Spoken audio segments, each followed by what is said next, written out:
The realtor's smile faded when she saw who stepped out of the car. She fumbled with her clipboard, suddenly forgetting the house key. "This property just sold?" she lied, though the sign still read, "For sale."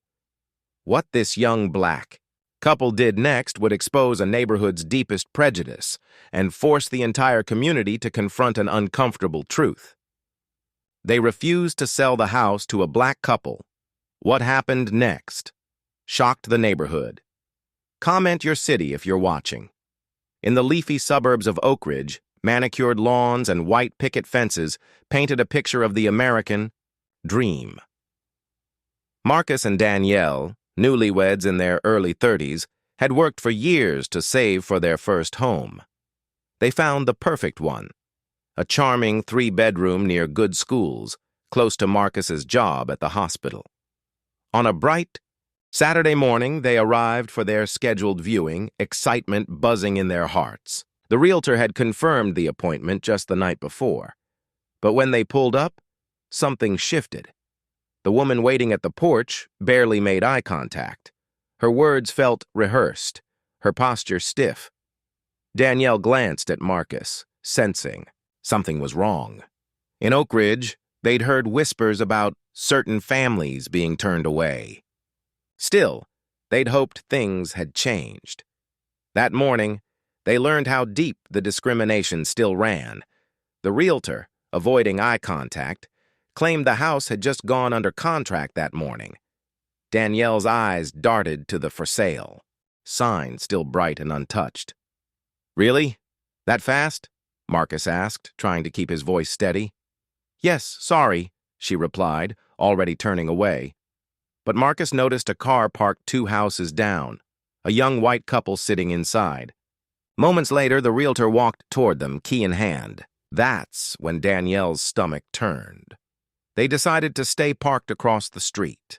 15 minutes later, they watched the couple tour the home, smiling, even stepping onto the back patio. It was clear the house wasn't sold. Marcus pulled out his phone and began recording. They caught the realtor laughing with the couple, unlocking every door, answering questions. Later that night, Marcus posted the video online with the caption, "We were told the house was sold. Guess it wasn't." By morning, the clip had gone viral. Comments poured in from people who had faced the same quiet, calculated rejection. News stations began calling. A local civil rights attorney reached out, saying this could be a violation of the Fair Housing Act. For the first time, Oak Ridge's pristine image began to crack. Days later, Marcus and Danielle stood in a crowded courtroom. The realtor, now pale and visibly shaken, sat at the defense table. The viral video played on the screen, her excuses unraveling with every frame. The judge's voice was stern. "This is clear evidence of discriminatory practice." Gasps rippled through the room. The verdict? The realtor's license was revoked, and the homeowners faced fines for agreeing to such conditions. But more importantly, the court ordered the property to be relisted, this time open to all buyers. Marcus and Danielle didn't just win a chance at the house, they won a battle that forced Oak Ridge to confront the bias it had hidden for decades. Marcus and Danielle eventually moved into a different home, but their fight left a permanent mark. The viral video continued circulating, becoming a training case in real estate seminars across the state. Neighbors who once stayed silent began speaking up about similar experiences. One woman even admitted she had lost 3 offers in the past year, all to mystery buyers chosen over her. For Marcus and Danielle, the victory wasn't about the house. It was about making sure no one else had to sit in a parked car, watching their dream be handed to someone else simply because of their skin color.